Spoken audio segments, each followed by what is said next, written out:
Bonsoir à toutes et à tous. Je vous retrouve pour le plateau de Regard Croisé. Merci de rester fidèle au programme du soir sur New World. Bienvenue si vous nous rejoignez dans ce deuxième numéro de Regard Croisé de cette semaine. Encore 4 sujets à aborder avec nos invités. Nous parlerons d'abord de Madagascar. Gouvernement, Rajoelina confie la sécurité du pays à ses proches. Notre deuxième sujet concerne le Burkina. L'ex-chef d'état-major de la gendarmerie nationale interpellé. Nous irons en République démocratique du Congo pour notre troisième sujet pour parler de la MONUSCO. Rapatriement annoncé de 2000 soldats avant fin avril. Puis nous terminerons bien évidemment par le Togo. Coopération. Le ministre chinois des Affaires étrangères est à Lomé. Et pour en parler ce soir, 3 invités sur ce plateau avec moi. Credo Tété, vous êtes journaliste au journal Le Médium. Bonsoir Credo et bienvenue. Bonsoir Guillaume et bonsoir à tous ceux qui nous suivent. Merci beaucoup à vous d'avoir répondu à notre invitation. À côté de vous, Rodrigue Aïgo, vous êtes journaliste et analyste politique. Bonsoir Rodrigue et bienvenue. Bonsoir docteur Guillaume et merci pour la confiance qui nous est faite d'apporter notre pierre pour la construction, que ce soit de notre pays, le Togo, même si c'est difficile, ou d'apporter notre plus pour que l'Afrique puisse devenir ce continent émergent tant souhaité. Merci beaucoup. À vous, notre troisième invité aujourd'hui nous fait l'honneur d'être sur ce plateau avec nous. C'est le grand citoyen d'État, Sir Adomayakpor, CGE. Sir Adomayakpor, vous êtes consultant analyste politique. Bonsoir chez GCE et bienvenue. Eh bien, bonsoir et merci de m'avoir invité. Et bonsoir à mes grands citoyens d'État qui sont là. Et puis bonsoir à tous ceux qui nous suivent. Merci beaucoup. Comme je le disais, de nous faire cet honneur d'être sur ce plateau avec nous. Nous allons commencer avec notre premier sujet, direction Madagascar. Après les élections, la formation d'un gouvernement Rajoelina pour ce nouveau mandat qu'il a obtenu après ces élections de fin 2023. Il confie les postes en lien avec la sécurité du pays à 3 de ses proches. Certains, les inamovibles, ont été finalement démis de leurs fonctions et remplacés par des gens qui ont fait leur preuve en manifestant clairement leur soutien à Rajoelina dans les moments troubles ou les moments de difficulté, surtout qui ont émaillé ces élections. Il leur confie des postes clés de la sécurité. Nous en parlons avec vous. Je voudrais bien commencer par vous, Rodrigue. Après le travail, la récompense vient pour ses proches de Rajoelina. Mais c'est bien normal parce que on peut appeler ça traversée de désert. Vous savez que le président Rajoelina a été élu ou réélu à l'issue d'un processus qui a été très controversé. Et donc, c'est bien normal qu'il se sente un peu en insécurité et qu'il fasse le choix de confier dans un premier temps sa sécurité à ses proches. Vous savez également aussi également que l'autre de la gendarmerie qui a été remplacé, il avait refusé la période électorale d'intervenir comme le président l'aurait souhaité pour mater entre griffes les manifestants de l'opposition qui étaient contre sa candidature et contre... Oui, il a refusé de le faire et donc c'est normal que le président décide de se débarrasser de lui pour pouvoir positionner des pions plus assez, je dirais, malléables, plus dans un rôle de marionnette. Et donc, ça a toujours été ça. Mais ça véhicule un autre message. Et le message que moi je vois derrière ceci, c'est un peu pour dire, écoutez, sur le plan sécuritaire, je m'enferme derrière, je dirais, une sorte de barrière. Et puis, voilà, que tous ceux qui ne sont pas contents et qui veulent manifester viennent.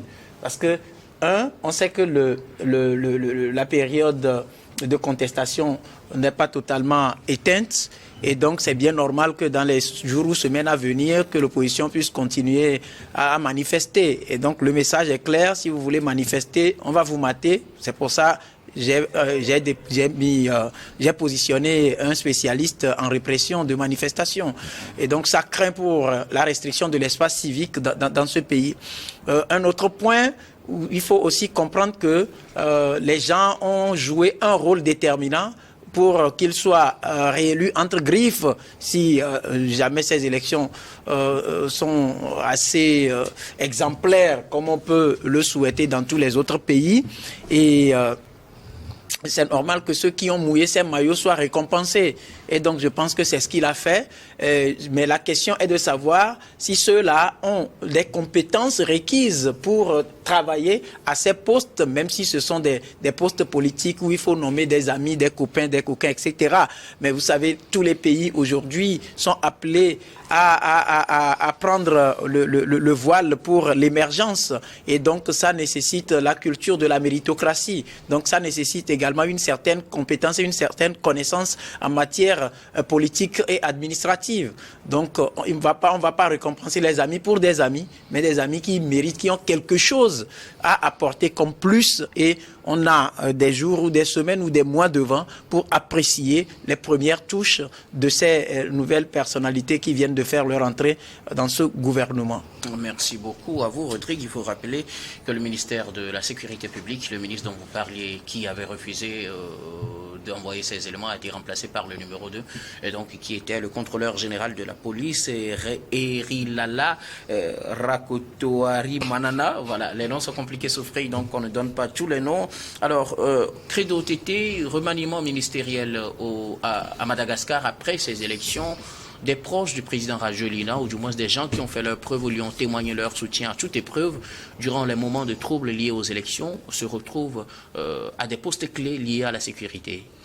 Oui, non, je crois que c'est de bonne guerre parce que à un certain moment, lorsque vous avez le pouvoir, il faut l'exercer.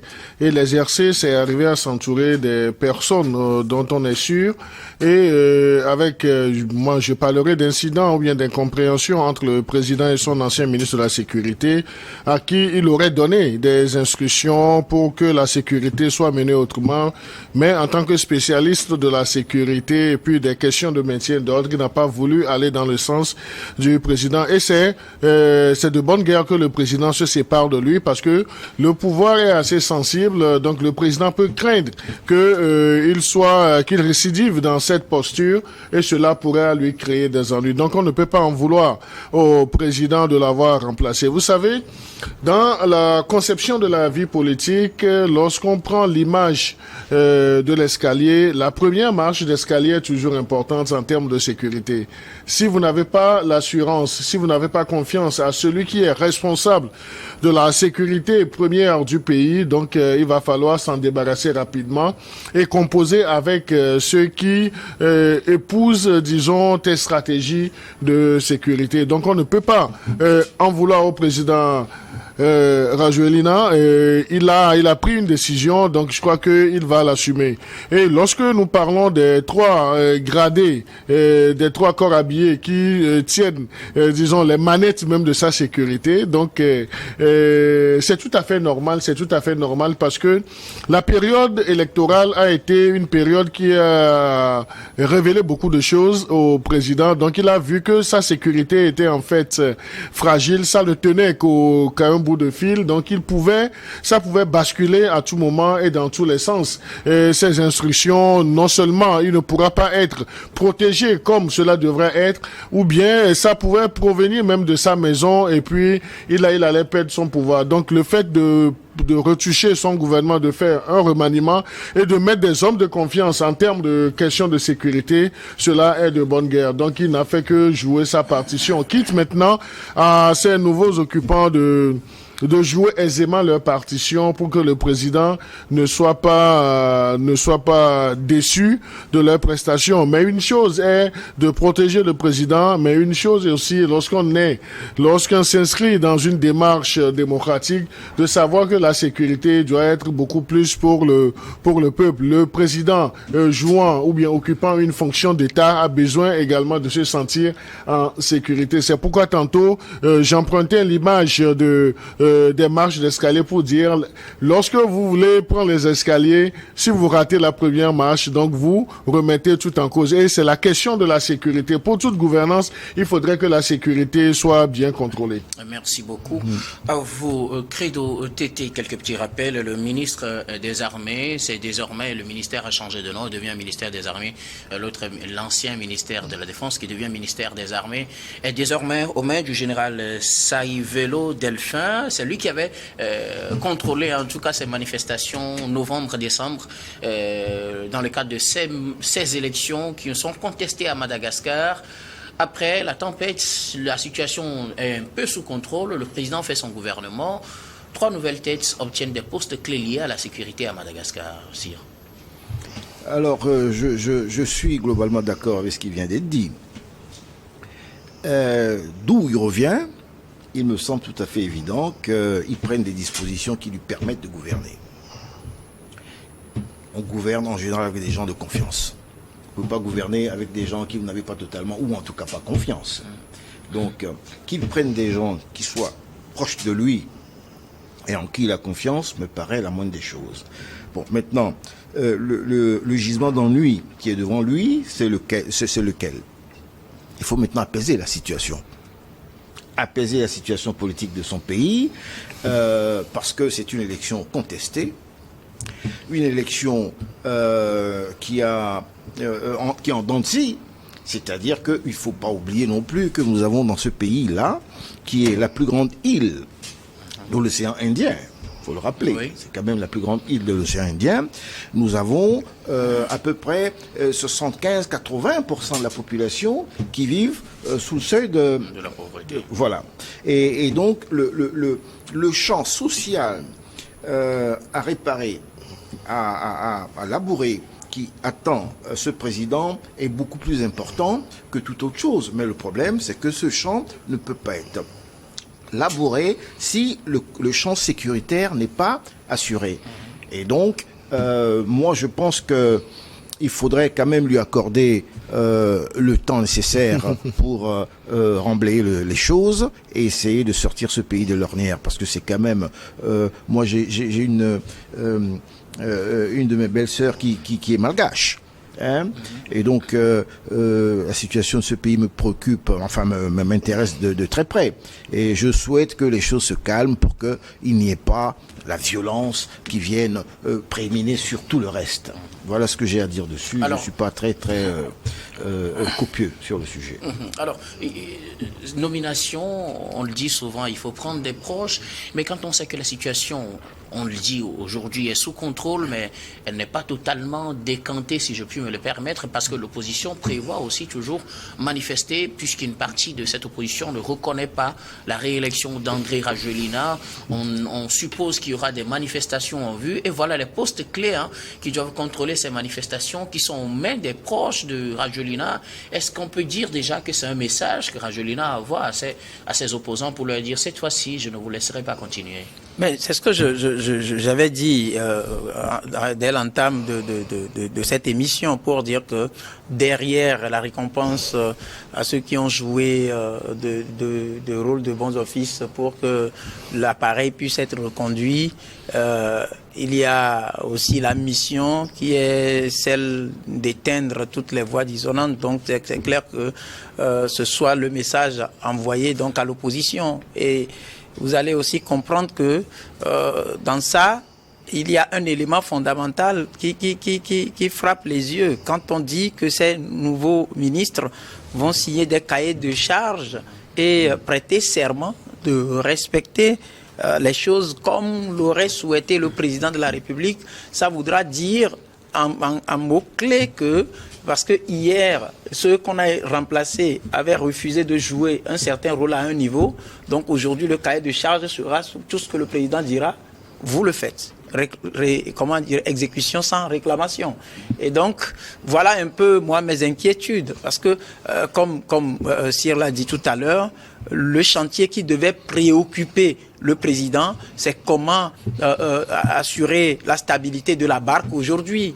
Parce qu'il a déjà fait le forcing, il est déjà passé. Et donc, moi, je pense que le message à envoyer devait être un message beaucoup plus d'appel à l'apaisement.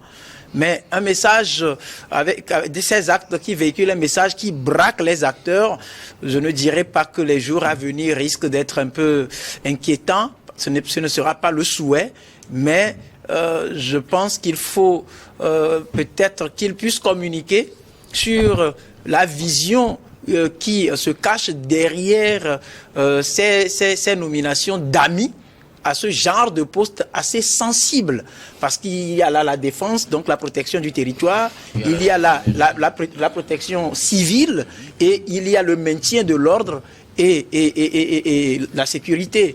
Et donc, quand tu prends tous ces éléments, ça fait normalement appel à une certaine expertise, à une certaine compétence. Et vous savez aujourd'hui qu'il y a aussi le droit international applicable en la matière. Et dans certains pays comme le Togo, je crois qu'ils s'alignent derrière finalement la punition de ceux qui sont des bénis oui-oui. Lorsqu'on leur dit aller mater, ils matent. Ils sont désormais, selon les dispositions du code pénal, ils sont désormais situés devant leurs responsabilités. Et comme quand on prend la constitution togolaise qui le dit, lorsque les ordres qu'on vous donne ne sont pas de nature à protéger ou ne rentre pas dans le rôle régalien pour lequel vous êtes appelé, pour lequel vous avez prêté serment, vous êtes en droit de dire non. Si c'était la même disposition, par exemple, dans ce pays, on peut dire que peut-être que les objectifs du président en procédant à la nomination de ses amis ne seront pas atteints, mais là ça craint parce que c'est la concentration du pouvoir, comme on sait le faire en Afrique, entre les mains d'une seule personne qui constitue l'une des inquiétudes vraiment qui menace la stabilité même et la sécurité de nos pays. Credo, doit-on craindre pour les prochaines manifestations annoncées pour contester la victoire de Rajoelina? Non, je ne pense pas qu'on puisse parler ou bien qu'on puisse s'amuser à aller sur un terrain de crainte.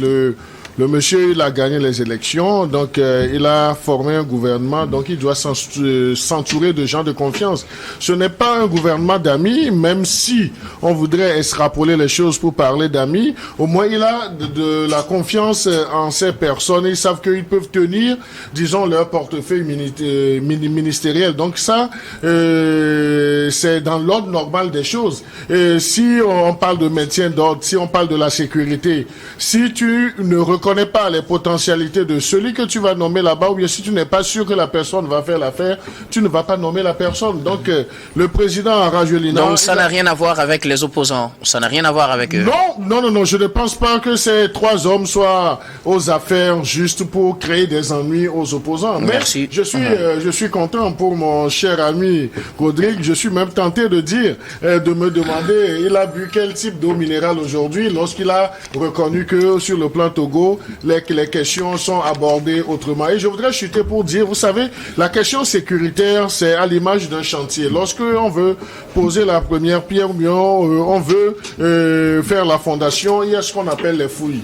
Et après avoir fait les fouilles, on a posé les briques. Donc, à un certain moment, il faut faire les remblais. Donc, il est à ce stade. Et c'est ce stade qu'a énuméré tout de suite le grand citoyen d'État, Sir Adomayakpo, pour dire qu'il doit y avoir la période de fouille. Donc, on doit apaiser les tensions pour faire redécoller le pays Madagascar comme cela se doit. Mais redémarrer le pays Madagascar, c'est que il va falloir, lorsque vous avez le pouvoir, il faut l'assumer. Vous ne pouvez pas prétendre avoir le pouvoir et être craintif dans ce qu'on appelle assumer ce pouvoir-là. Et je crois que le président Rajoelina, aujourd'hui, il sait qu'il a le pouvoir, il va l'assumer jusqu'au bout. Sire, peut-on dire que sans oublier l'élément fondamental en la matière, quand il veut, par exemple, composer son gouvernement, il n'avait pas besoin de théâtraliser la nomination en lançant une sorte d'appel pour que les gens puissent venir déposer des dossiers. Il y a eu, lui-même, il a dit qu'il y a eu plus de 500 dossiers et dans le lot des dossiers, il n'a trouvé que ces trois amis pour positionner à ces postes stratégiques. Merci beaucoup. S'il vous plaît, Credo et Rodrigue, il est obligé de choisir trois, puisque c'est lui qui définit le nombre de ministres qu'il veut. Dans toute formation de gouvernement, il y a toujours des gens qui sont pressentis, il y a des gens qui sont, disons, identifiés, mais il y a ce qu'on appelle un travail de fond qui se fait. Un travail de fond pour dépoussiérer tous les dossiers pour voir quelle est la personne. Permettez que j'ai l'avis du grand citoyen d'État. Merci beaucoup, Credo, on vous a compris. Merci beaucoup. Merci, s'il vous plaît. Je ne sais pas quel type d'eau minérale il a bu aujourd'hui, mais je dis... On ne va pas faire la publicité pour cette eau. Alors, est-ce un message à l'endroit de ses opposants? Faites attention, ménage tour de mes proches. Si vous manifestez, vous serez, comme on le dit en griffe, maté. Tout pouvoir, par définition, pour paraphraser André Malraux, est fait pour être en abusé. C'est pour cela qu'il faut que ceux qui exercent le pouvoir aient une certaine forme de sagesse, certaine forme de quelque chose qui les amène à se dominer. Ça n'est pas donné à tout le monde. Vous avez la facilité de pouvoir. J'ai le pouvoir, donc je mate. Vous savez, Et donc c'est le message derrière. Ben, si c'est le message derrière, il faudrait que quelque chose l'inspire autrement. Parce qu'il va y avoir quoi? Il va y avoir des massacres. C'est parce que ce dont ce pays a besoin. Il faut toujours trouver un moyen de dialoguer. Il n'y a pas de dialogue sans concession. Mais revenir sur le résultat des élections, ça m'étonnerait que ça, il accepte. Merci beaucoup. À vous, nous allons marquer la pause, puis on revient juste après pour la suite de cette émission.